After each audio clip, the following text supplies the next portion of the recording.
All right. Hello, everyone. This is Kim Walker with the Auto Repair Marketing Podcast, and I'm thrilled to do something a little different today. I have some of my team here with me, and we are going to be talking to you about an incredibly important topic of marketing security. But before we do that, I do want to stop and thank our friends at RepairPal for sponsoring the Auto Repair Marketing Podcast. Learn more about RepairPal at repairpal.com/shops. They are a certified network of shops trusted by millions of customers each month. So learn more about them at repairpal.com/shops. So I said marketing security, and some of you probably went yawn, or maybe you thought, what? Marketing security? Well, let me tell you where this is coming from. Every single day, I think, we get spam in some form or fashion, security issues with Facebook access or Google Business Profile. And something happened recently where I thought, we really need to educate our audience about this to help you shop owners take control of the security. We think about, cybersecurity, and you think about a security system at your shop for preventing people from stealing things at the shop. But what about securing your Facebook? And, you think about you're sitting on a park bench playing with your kids one day and your phone gets stolen. Well, somebody has access to get into your Facebook, and you probably have your bank account attached to it because maybe you've done a boosted post before, and they have access to your Google Business Profile or whatever. There's so many things that can happen. And so we started putting together, based on our experiences, a whole list of topics, tidbits, tips, some things to help you really secure all of the things related to your marketing, from your website, your domain, your Facebook, your Google Ads, all of that kind of stuff. So let me introduce our panel here. So in the order of that they are on my screen here, I'm just going to have them just for a quick second tell you who they are and what they do here at Shop Marketing Pros, so that you have an understanding of their authority on this topic. So Michelle, tell us about yourself and what do you do? Hello, I am Michelle, and I am the project manager for both our website team and our SEO department at Shop Marketing Pros. So I definitely have experienced this with our clients on both ends with the website and as well as their SEO. All right. Thanks, Michelle. Haley. Hey guys, I am Haley. I'm the digital advertising director here at Shop Marketing Pros. So I handle all things Google and Facebook ads. So I have a little bit of experience with the Google access side as well as the Facebook page and ad account access side. Awesome. Thank you, Haley. And Miss Caroline. Hey y'all, I'm Caroline. I'm the senior messaging strategist here at Shop Marketing Pros, and I work a lot with Facebook and Instagram, especially when it comes to getting access for us to work with the pages, to be able to market for our clients, and overall with access on a lot of other platforms like your CRMs and shop softwares, and our team's ability to work with them. Yep. Awesome.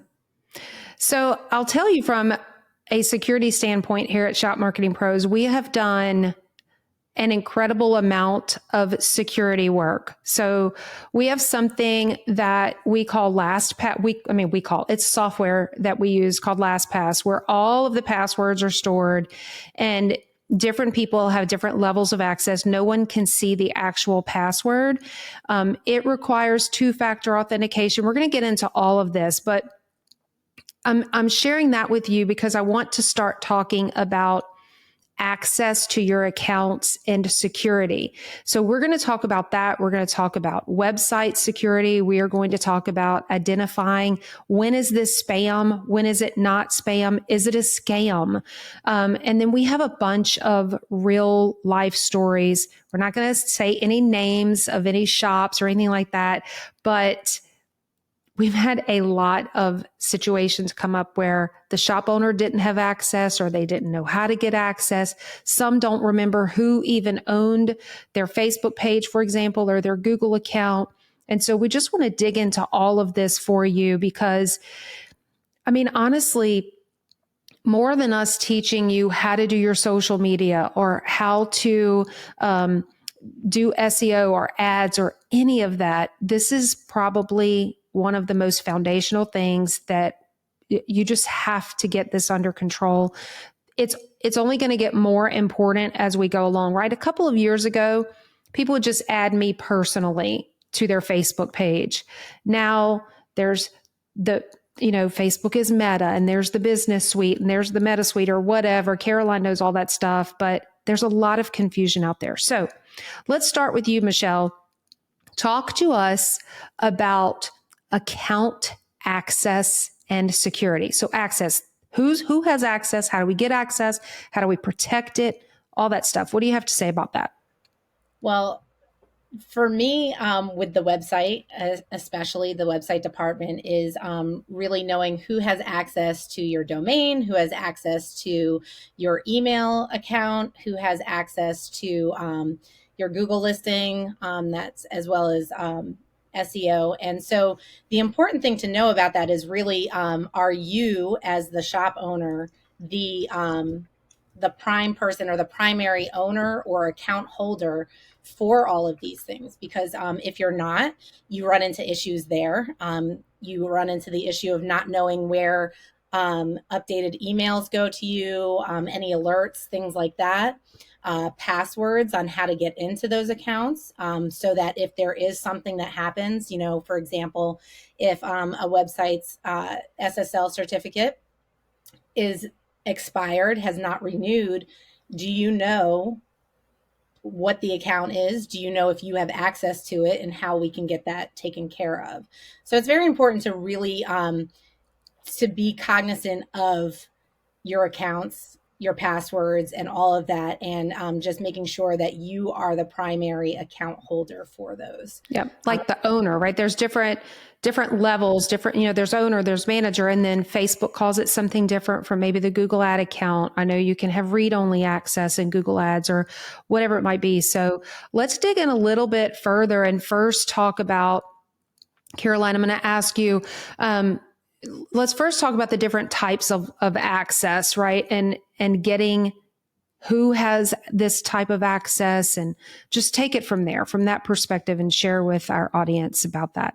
Yeah, so when it applies to social media, even your Instagram accounts now can all be hosted under a Meta Business Manager or a Meta Business account, which is how we host all of our pages that we work with. If you are a client of ours, and we work with you on ads or social media, you know that we've gone through the process of getting access to your page. But there are different levels of access in Facebook, Meta, whatever you want to call it. The first option is in the business manager side is partial access, which allows people to do specific tasks, such as only manage their ads or only create content or only respond to DMs and comments. Or you can select all of those without still giving them full access. They just only have the partial access is pretty much task access, and it can be one task or all tasks. And then full access is what allows somebody who is not necessarily a full admin from their personal profile on your page. It's allowing the partners within the Meta Business Manager to fully access your page, which lets them pretty much act as you with the same abilities that you would have as an owner of the page, which means you can unpublish the page if you needed to, make edits to posts, the name, business information, anything like that. There are some limitations now that only the owner can make some changes, so the actual creator of that Facebook page, but with assigning team members or marketing agencies or other partners access to your page, you can give them partial or full access for your Facebook and Instagram accounts. Yeah.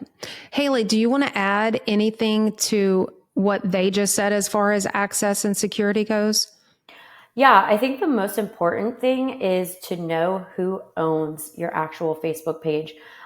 So whoever created your Facebook page is going to be the owner of your Facebook page. We actually run into this a lot when trying to get access to our client's Facebook page. Sometimes they are not the ones who created the actual page. Maybe it was a family member or a previous employee or even a previous marketing company. And that is so important that you are the owner of your actual Facebook page.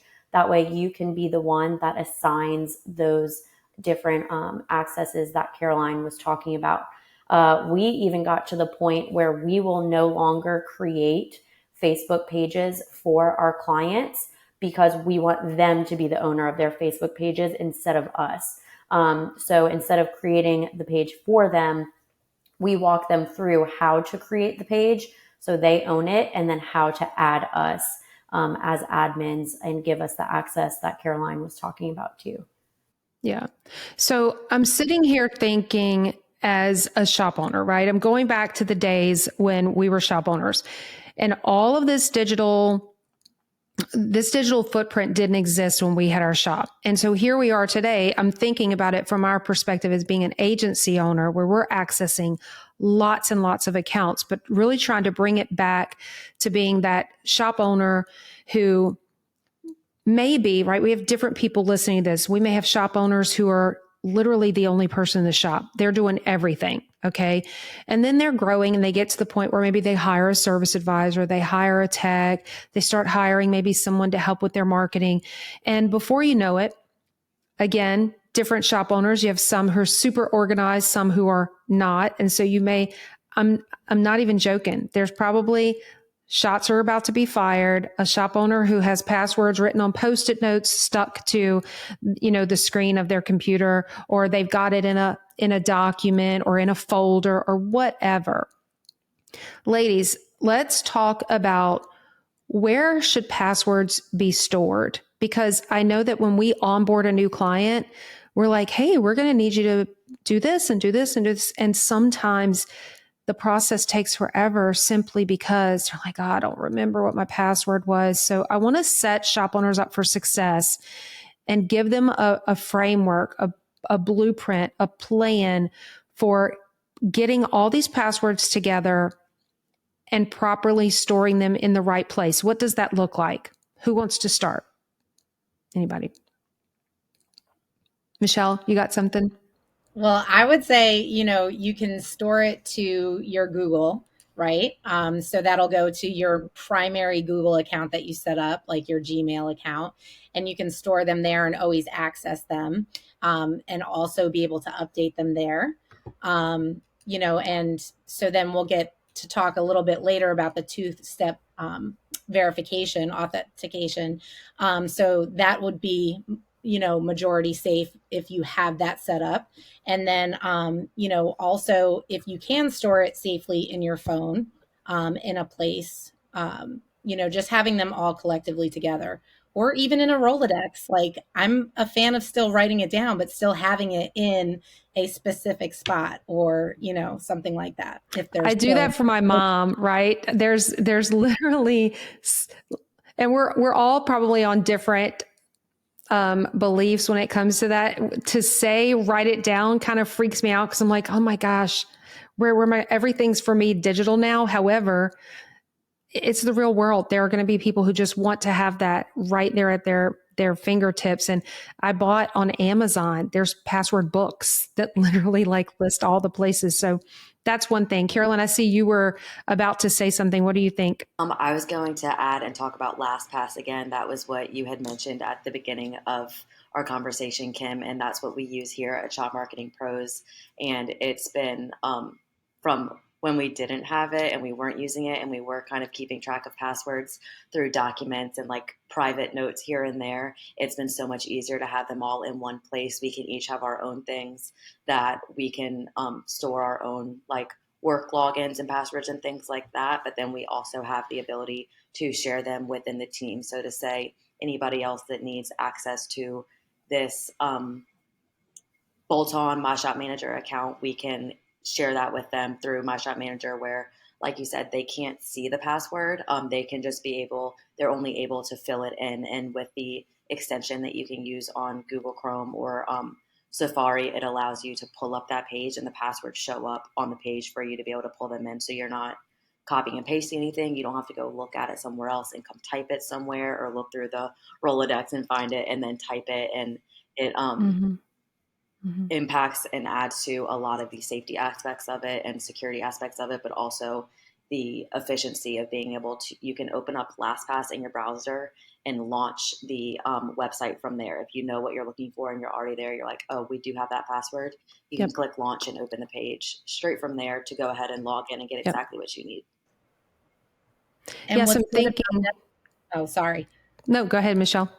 I was going to say what's good about that as well is that if you do share it with somebody and then let's say it's a service advisor or something like that who no longer works with you, in LastPass you can just go remove them from having access, and then you don't have to constantly update your passwords and things like that. You just remove them, and so it just keeps that flowing nicely too. That's a really good point, is just being able to remove that access instead of updating the password. I think like the point is there are so many different ways to manage your passwords. I remember like there's so many, they call them keychains now, right? I think like on the iPhone and using Google Chrome. And I think like I remember when iPhone first came out with the keychain, and it was always asking me like, do you want to save this password to your iPhone? Do you want to save this? I was so against it for so long because I thought, like Kim said, like, what if somebody steals my phone? But as like time went on and I just had so many different passwords and needed access to so many different things, like I did start storing them to the keychain in my phone or on my Google Chrome. And then for work, we use LastPass. So I think the point is like there are lots of different secure ways to store your passwords, but know where your passwords are and who has access to them is like the point. I think you got to find what works for you, but just having them handy. Yeah, for sure. And one other thing about LastPass is that it also has a great app on the phone. So not only do you have, like Caroline was saying, the browser has an extension. So anytime you go to a website, it asks you, do you want to save your password? But you can also create folders inside of LastPass. You're keeping everything organized. I'm thinking as a shop owner, right? There's shop software. There's parts ordering, there's the CRMs, and who knows what else is out there for a shop owner. If you have someone internally handling your bookkeeping, then getting into QuickBooks, if that's what you're using, or whatever it might be. So you can create different folders and even different folders of your team members. So we have like our web team has a folder, our digital ads team has a folder, our messaging, which is social email, they have a folder. We have an administrative folder. Different people have different levels of access to different things. So it's really important to know that. And then not only do you just have your own login, which LastPass makes you have a really strong password for, but we as Shop Marketing Pros, we require our entire team to enable two-factor authentication on pretty much every piece of software that we use. So it's gotten to where logging into something has become a frustrating nightmare. Sometimes it just really drives me crazy because it's like, let me text you this code. So then you go over and you get the text to the code from text, or, go to your Google Authenticator app and get this code, or it's just always something. But there's an incredible amount of security in place. Like, I mean, we know companies who have had hackers get into the ad accounts and spent an incredible amount of money. So we really want to make sure that that security is like secure, right? Talking about being meta, but we love LastPass. That's the program that we use. There's a lot of other password managers or keepers out there. So, Haley, were you trying to say something and I interrupted you? Okay. So we definitely want to ensure that you are getting all of your passwords written down. Maybe you do start paper and pencil, right? Because you may be wondering, how do I just get started with this? Maybe you start with paper and pencil. And for the next week or two, every time you log into something, keep track of it. And maybe you start out organizing it. Think about the categories of software that you have. Maybe it's social, then maybe it's website, maybe it's shop software, whatever tools, or break it down and start recording what they all are so that you have them to get started with. Find you a password keeper manager that you really want. Sit down, block out some time, get all those passwords put in there. If you need help with it, we love LastPass. We've been using it for a couple of years. Just reach out. We can probably answer some questions or at least point you in that direction. Let's talk about identity verification. I recently had someone reach out to me and they were like, do I really have to give Facebook my ID, my social security number, my this, my that, my whatever? Same thing for Google or whatever, fill in the blank, right? Identity verification. I know for us, before we were doing Shop Marketing Pros, we were doing some political campaigns. And that's where it really started, with us having to really verify who we were, because after the whole Mark Zuckerberg thing several years ago, where he had to go testify before Congress, it created this whole thing with political campaigns having to have a higher level of identification. So we had to go through that. And I had people on my team who were like, I'm not giving Facebook my information. So I became the one that had to go through that process. Now we have other people on our team who have gone through that process, but there are shop owners who are really very wary about giving that information. So let's just talk a little bit about that. Why is it there? What's the necessity for it? What do you really need to give to Facebook or Google when it comes to identity verification? Haley, you deal with Google Ads a lot, and that's one of the big areas where that happens. And by default, Caroline, you do with Facebook, and Michelle, you probably do as well. But let's just start with you, Haley, and talk about identity verification. Yeah, so identity verification is actually like a big push that's happening right now on Google Ads. They started it last year, and now you are having to identify or verify your Google Ads account by a certain date, or you will not be able to run Google Ads anymore. And the reason they started this push, while people may be like weary of it because they don't want to submit their ID to Google, it's actually a thing that they are trying to do in order to get rid of, say, the bad advertisers on Google, or the duplicate advertisers on Google. So it stops people from having multiple Google ad accounts, which cuts down on the competition. And also just ensures that we're not having like tons of bot traffic or just fake advertisers in general. So again, while people are kind of weary of this, it does end up being a good thing for Google ad advertisers in the end.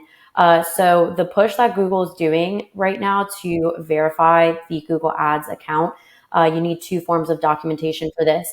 You need some kind of documentation like a certificate of business that proves that you are an actual business with a physical address and you are verified by your state or city or whatever local government it may be.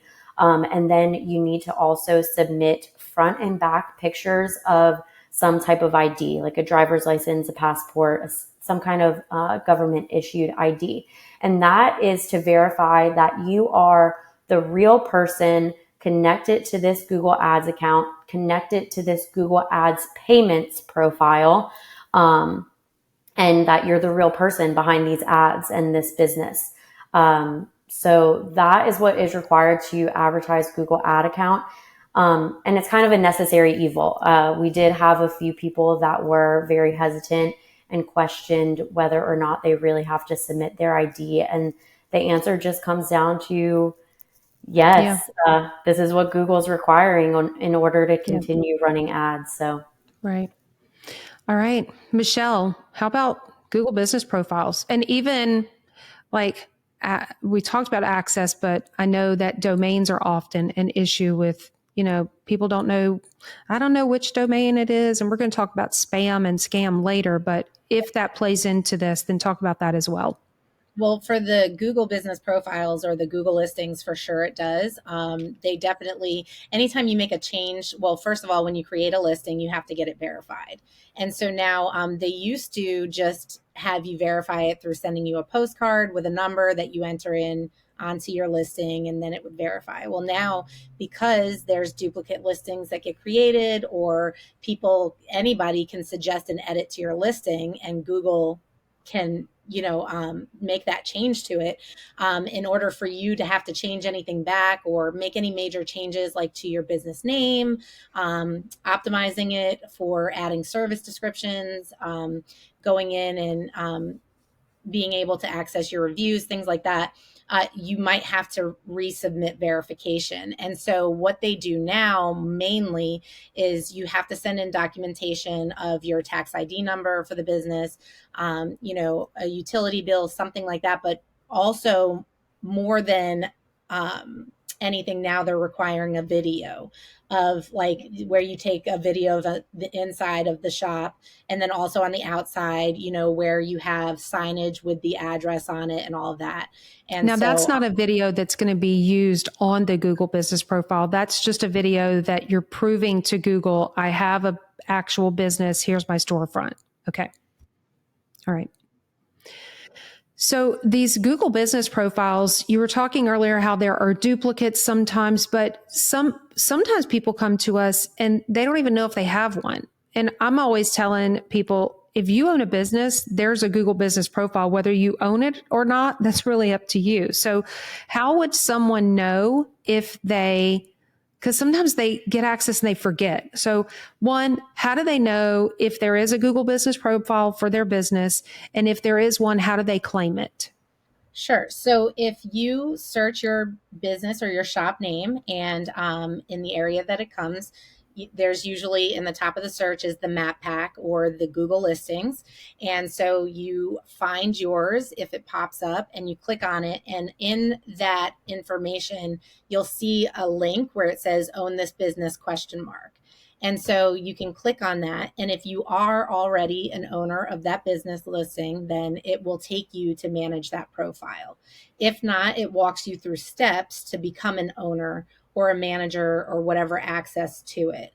So here's the biggest thing that a shop owner needs to know about their Google business listing is that they need to be primary owner on that listing. There's a lot of times where it has been started by a previous marketing company where we have now taken on a client and need to get access to it.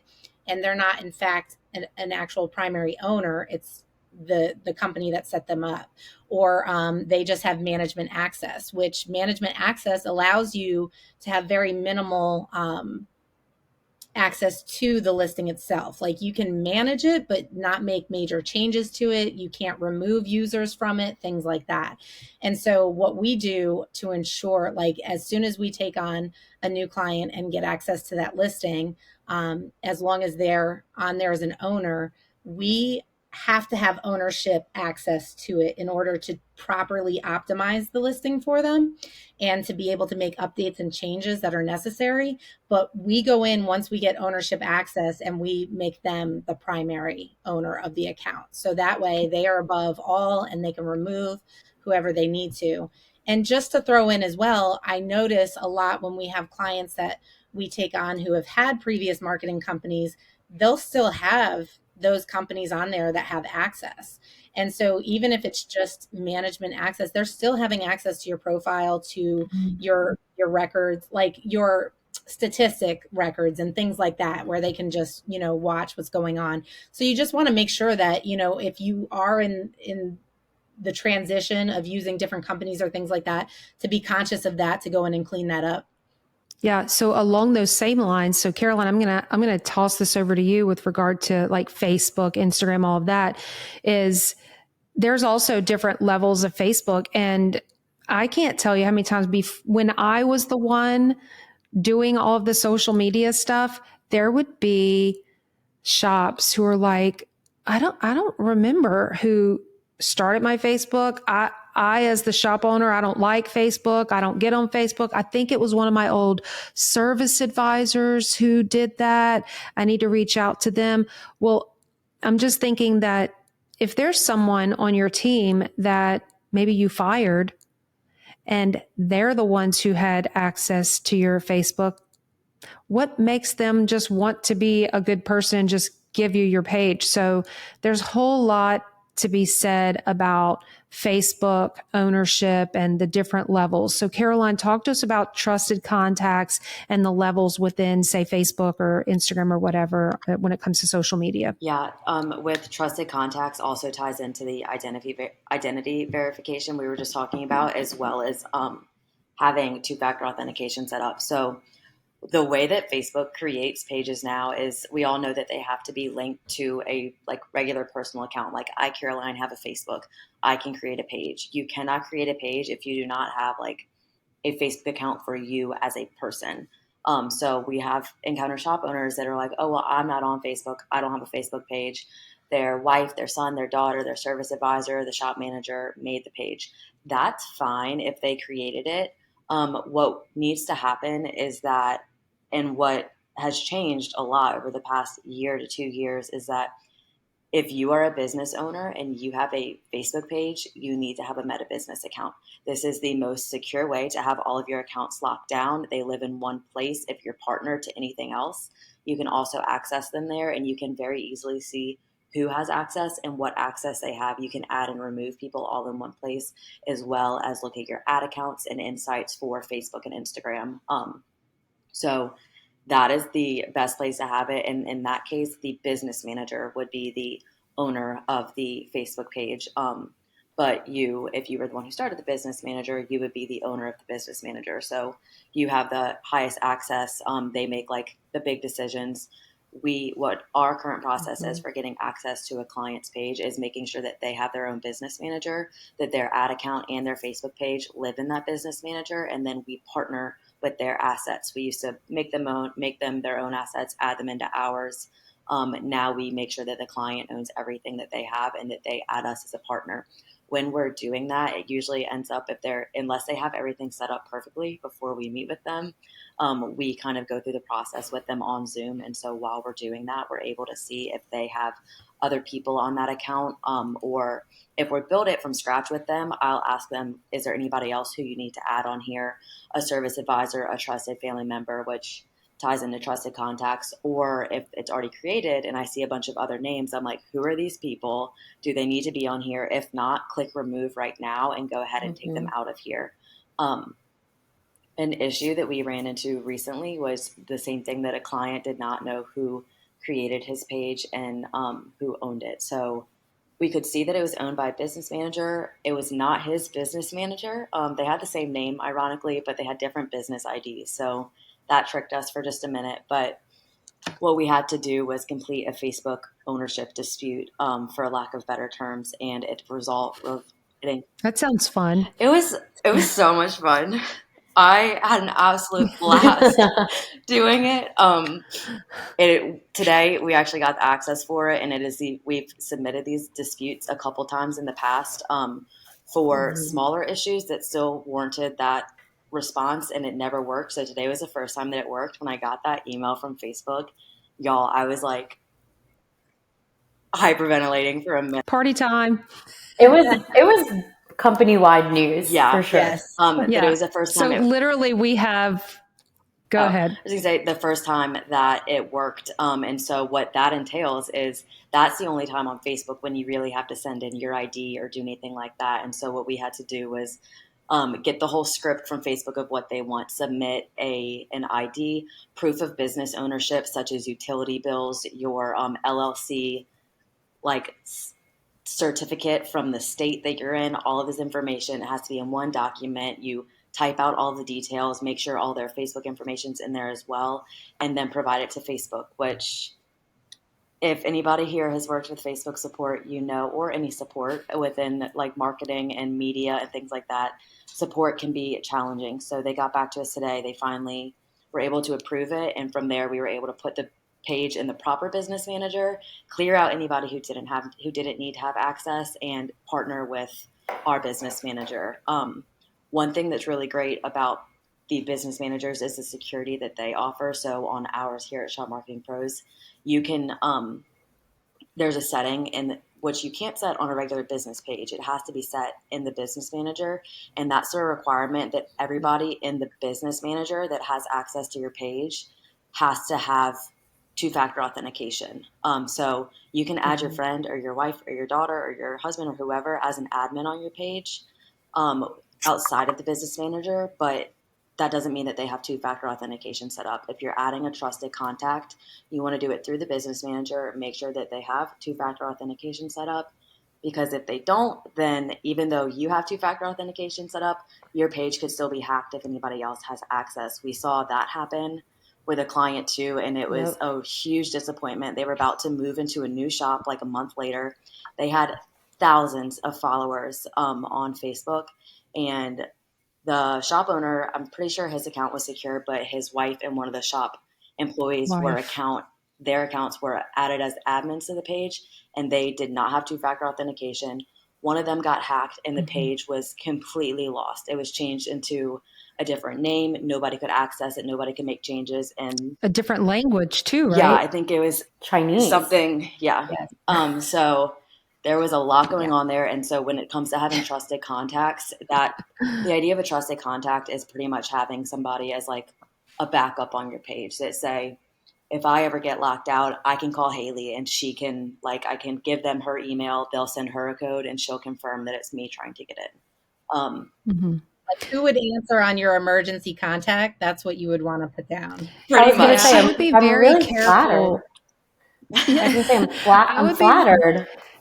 Very careful about that trusted contact, though, like we're talking about here, because today you may trust that person, but next week you might not. So that's why we keep talking about the different levels, right? So on Facebook, when you're adding a person, say, for example, instead of a business manager or any of that, you're talking about someone that you work with there at your shop. Admin level is the highest level. That person can do anything. Think of admin as owner. And sometimes people throw the word admin around there and they're talking about all of the levels, but I think it's important that you use the right language. The next level is editor. The editor is someone who can do anything to the account except add or remove other people. There's a huge differentiation there. If you think of someone that you've hired, they're an employee, not really, say, a family member, you add them as an admin, and then something goes wrong and you fire them, but you have forgotten that they're an admin on your Facebook page. Well, that just created a possible nightmare situation. So be very, very careful with that. So I want to pause for just a second and throw some personal Facebook stuff in here real quick, because even though we're talking about securing your business, if you don't secure your personal, the business stuff is not going to really matter. So I just want to give a couple of quick Facebook specific security things. One, when you see that extra profile that was created, these are, okay, we're getting into some Kim pet peeves here. So here we go. It's that post, oh my gosh, my Facebook got hacked. Your Facebook did not get hacked. Somebody created a new Facebook and they used your profile image, copied it, created it, and because you have all of your friends listed as public, they went and saw who you're friends with and they friend requested them, and then they started private messaging them. You know, the private message, hey, what's up?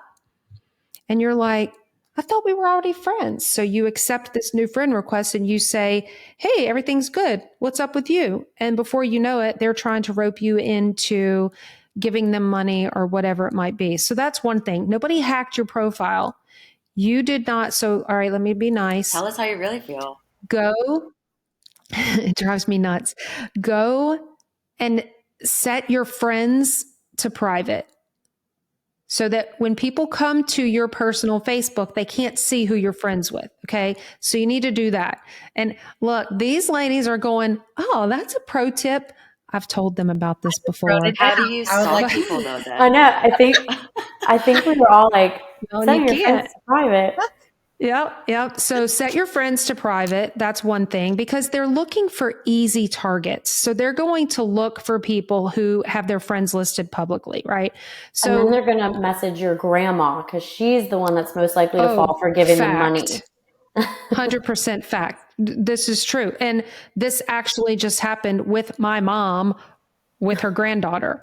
So they were trying to get into my granddaughter. Not I do not have grandchildren. My Dang. niece, I was like, my did we mom's granddaughter. go to Sleeping Beauty and woke Secret. up with our grandson? So they started trying to get into my niece's account. She was an easy target. They got in. Friend requested the grandma. And ultimately, I don't remember exactly how this happened, but they were texting my mom to get the code. They were Facebook messaging my mom to get the code to my niece's Facebook because they were trying to log in. Well, they ultimately got in, and my niece lost her Facebook account. All the pictures of her kids from all these years, like it was a nightmare. So set your friends list to private. And that's the other reason to have two-factor authentication on your personal profile. It's going to sound annoying. It just takes a few minutes to set up. It's not a big deal, but this is where they're going to now text you a code or email you a code. Caroline and I were just talking last week. Somebody was trying to get into my Facebook profile, and I'm not trying to put this out there for anybody to try. Please don't. But I pretty much have, I almost don't even want to say this. I have every type of security there could possibly be on my, I have 3 email addresses, 2 or 3 phone numbers, two-factor authentication, the code thing, like all the stuff. So please protect your personal Facebook. That's really important. Okay. Off my soapbox. Let's move on because we'll just talk forever.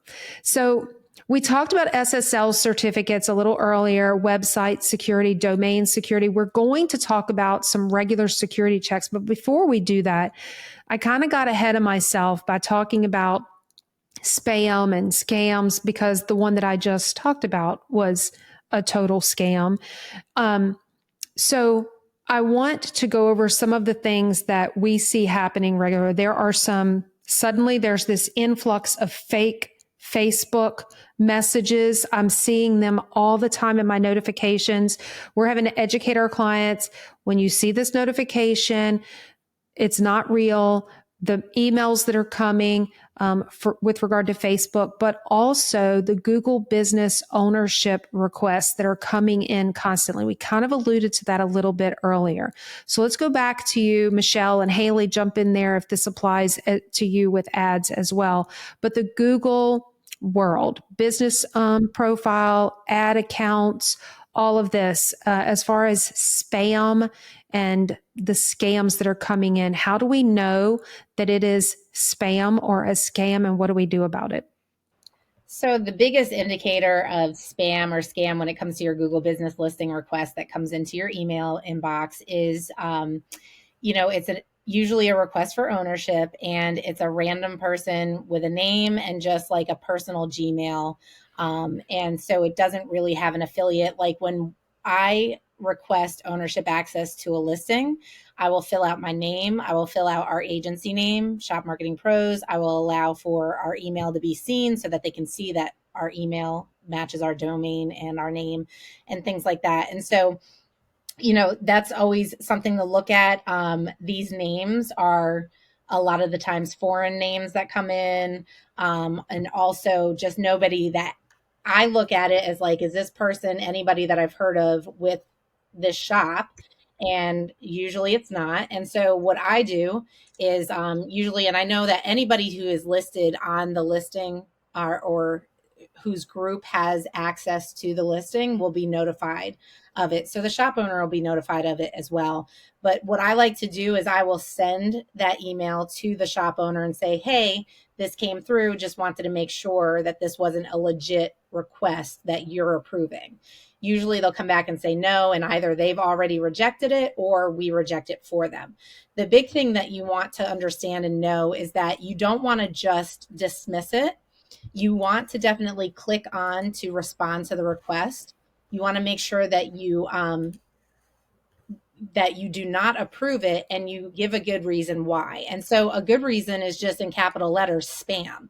And what this is going to do is it's not going to eliminate it. Sometimes they come in like, haphazardly, but sometimes they come in fluxes where we'll get a bunch of them for a bunch of different shops. And so it's not going to eliminate it, but it's going to help to get that email on Google's radar, to hopefully get it blacklisted, to hopefully try to minimize the spam as much as possible. And so also, oh, sorry. No, go ahead, finish. Well, I was going to say, as far as domains are concerned, because this seems to happen a lot as well, is that we will have clients who get actual mail to their shop or to their home address that their domain is up for renewal and that they have to pay a certain amount of money in order to renew it. And it's never usually with the company that they have their domain actually registered for. And so first thing that I like to say is that usually it's in GoDaddy or registered somewhere online. They are not going to send you paper mail. They are going to send you an email to the email that the account has been set up with. So that's a sure tell sign that when it comes in through the mail, that it's spam. Okay. Awesome. I know, kind of going back to the Google business profile, I know that those are, these people are persistent, because it will come 2 or 3 days in a row. So you definitely want to do what Michelle mentioned earlier, which is literally click respond. I told somebody earlier today, just ignore it. But she's like, no, tell them to respond and deny it and put in that it's spam. That helps prevent the constant asking. I know we get it a lot because we are on these accounts for our clients' Google business profiles. And so we always reach out to the client and say, hey, do you know this person? Do you want them to have access? So it's good to really just be on top of that so that it's not coming over and over again. These people are, oh my gosh, they drive me crazy. And then with the domains, when I was talking to you earlier about making a list of all those passwords, don't forget, because you're only going to log into your domain when you're registering it. So depending on if you pay for that once a year or for 5 years, you might have logged into it 3 years ago, paid for 5 years. So right now, just go ahead and write domain down and figure out where is your domain registered, ask your website people, make sure you know who has access and that sort of thing. So, yes, those are really important. Haley, Caroline, anything to add as far as spam and scams that are happening in your worlds? Yeah, we don't see this happen too often with Google ads, but Facebook has been a menace lately, and they're kind of changing the way they are attacking you with spam on Facebook. So it used to be that this random email would send you an email posing as Facebook support or Facebook ads manager, whatever it may be, saying that your page was disabled or your ad account was disabled or whatever the issue may be. And the way to tell that that was spam was simply by looking at the email address and seeing if it came from a real Facebook email address. So a real Facebook email address would be something along the lines of like @facebook.com or adsfacebook.com. These email addresses that the spam emails were coming from were all kinds of crazy letters and numbers, like @gmail.com. But it's no longer just emails that they're coming at you with. I recently had our customer success manager, Danny, send me a new thing pertaining to ads. And then I'll let Caroline get into all the sure ways they're attacking you now. But a spam message had come through to one of our clients' accounts saying, I saw your products in your advertisement. I would like to know more and blah, blah, blah. And the client checked in with us and we were not advertising any products. We don't do e-commerce advertising. So we're not advertising any products. And it's important to know if you get a real message from a Facebook ad, it will show the ad that the message is generating from. So that's a sure way to know that a real message is coming from an actual Facebook ad. But now they're just hitting you with all kinds of messages, and Caroline has debunked some of these spam messages recently. Yes. So a regular Facebook message that comes in, even if they did see your post, it does not show what post it came from like it does for an ad. But we have seen similar messages of people saying like, oh, the product that I got was not what I expected to be, or my order is wrong. And we work with auto repair shops. Like, we're not selling t-shirts online, so there's not an order that was wrong or misdelivered or anything like that. If it was more detailed and had like something about their repair services, the first thing we would do, especially if it was negative, is ask the shop owner, like, hey, was this a client? Was it our customer? Like, what were their services? Help us respond to this. But we've seen a lot of responses like that, and it'll just say Facebook account. Like, it doesn't even say a name. It just says Facebook account, and they're complaining about the for like the order that they got or the product that they ordered and things like that. Another one that we've seen a lot says that it's coming from Facebook account center or Meta account support and things like that. Meta Business Suite. Yeah, Meta business support, things like that. It's never the official name of what support looks like. I will say, like, actual Facebook support um, is page operations or business support. And one thing that we've noticed lately is that some of those do have profile photos and the logo is upside down. So the Meta logo, like, it's like an infinity symbol, but it's kind of angled down. Like, if you think of it, it's you take your, infinity symbol and you turn it down a little bit. Some of these people in the spam, it's flipped upside down, so it looks more like a butterfly almost. If So tricky. if the profile photo is not It's the like actual money, like fake money. if the profile photo is not the actual Meta logo, or if it's like off center or looks really weird, spam. Another thing that is super tricky is that online, just about anywhere online, if you see, besides like logos and things like that, when you see an A, it's got like the swoop on top of it, like the curved A and then the little body part, the circle part. On spam, it will not have like the curve at the top or like the hoop, the fish hook, whatever you want to call it. So if you see an A I think the official term is like the serif. If it does not have the serif on it, that is probably spam. You will see Meta Business Support and it will be exactly what the right name is. But that you'll notice that A looks different. Like, you're like, wait, I feel like I've seen Meta before. And like the A has that swoop and that hook to it, and this one doesn't.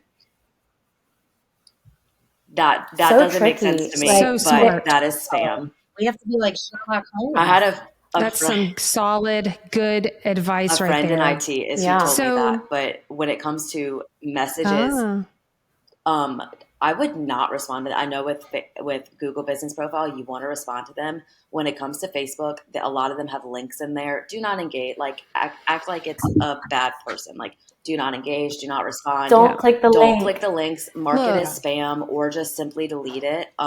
We do see some like fake reviews come through sometimes talking about cryptocurrency. Just mark it as spam and block the people and move on from your life. It will make your life so much more easier.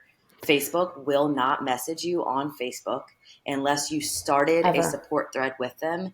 And if you did start a support thread, the first message will say, I'm talking to you about this case, and you will know what they're talking about. If you don't know what Facebook's talking about, you'll get a case number. A case number, exactly. If you don't know what they're talking about, you did not submit a request form for support, or you got an email or a message from them, Facebook will not contact you about your page unless you reach out first. And if you get a notification, that's another one that we've seen lately, is that they're like, oh, I got a notification that my page was disabled. But you click it and it's another Facebook page trying to send you a message or trying to tag you in a post saying that your page is disabled. If you get a notification that your page is disabled, it will take you to like the settings page and like a compliance page telling you why your page was disabled. It will not just be a general post saying that you did something, and it won't tell you what post or anything like that. And you will actually notice a limitation on your page, or that a post was removed instead of just this random post that you got tagged in.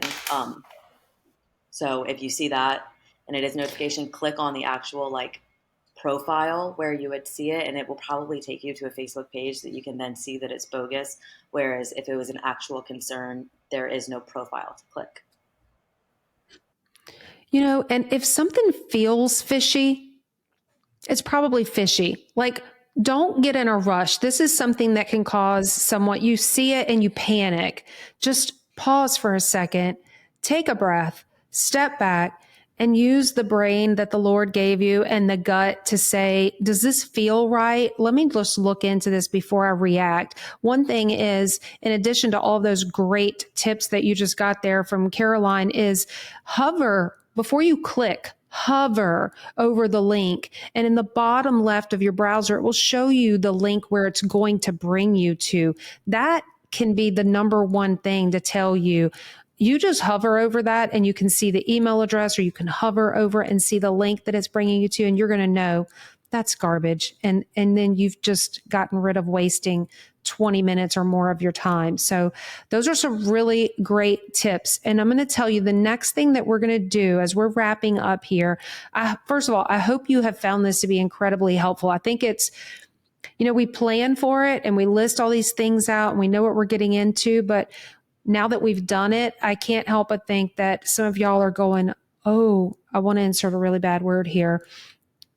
I got to go get this checked on, right? So I hope that you leave this podcast episode with a list, or maybe you download it and you go re-listen to it, because it's that important that you get this stuff straight. So what we're doing is essentially creating a checklist for you. Hopefully it will be finished by the time this episode airs, and we'll have a link to it in the show notes, is my vision, that you'll be able to click on that and go download maybe a PDF that you can print out and lay next to your computer and check off. We're going to create a checklist to help you not only with creating those passwords, but when to check different things, things that you need to pay attention to on a daily basis, or if there's anything that you need to pay attention to weekly or monthly, but definitely quarterly. Some things are going to be annually. Some things you're going to take care of one time. We're going to put all of this together for you in the form of a checklist specifically for auto repair shops to help with securing your marketing profiles and softwares and all of that kind of stuff. It'll even include stuff that has nothing to do with marketing, because just by nature of you doing it, you're going to think about your shop software or your QuickBooks or whatever it might be. So with all of that being said, I just want to give the ladies here one more chance. If there's anything that you're like, oh, I forgot to say that, then I want to give you the last word to just throw that in real quick if you have anything. Michelle, do you have anything to throw in there here at the end? I really do, because I know that's something I touch base on, that if your domain register wants to contact you for a renewal or things like that, it'll be through your email. And I know, just as much as anybody, I get a lot of spam emails, a lot of things that come through where I just want to archive it. But it's really important that you do write down and know where your domain is, as well as your not your social security, your SSL certificates, where your website is hosted. So that way, when you do get those emails that come in, a lot of the times it will let you know if you're coming up for expiration, because we have a lot of times where domains will expire and then your website will go down and it'll go right to your register's page rather than your website. And then you didn't know that, but they've sent you emails updating you, letting you know, like, hey, it's about to expire in this time, as well as any two-factor authentication updates. Right now, I'm experiencing an issue where I'm trying to get into a domain account.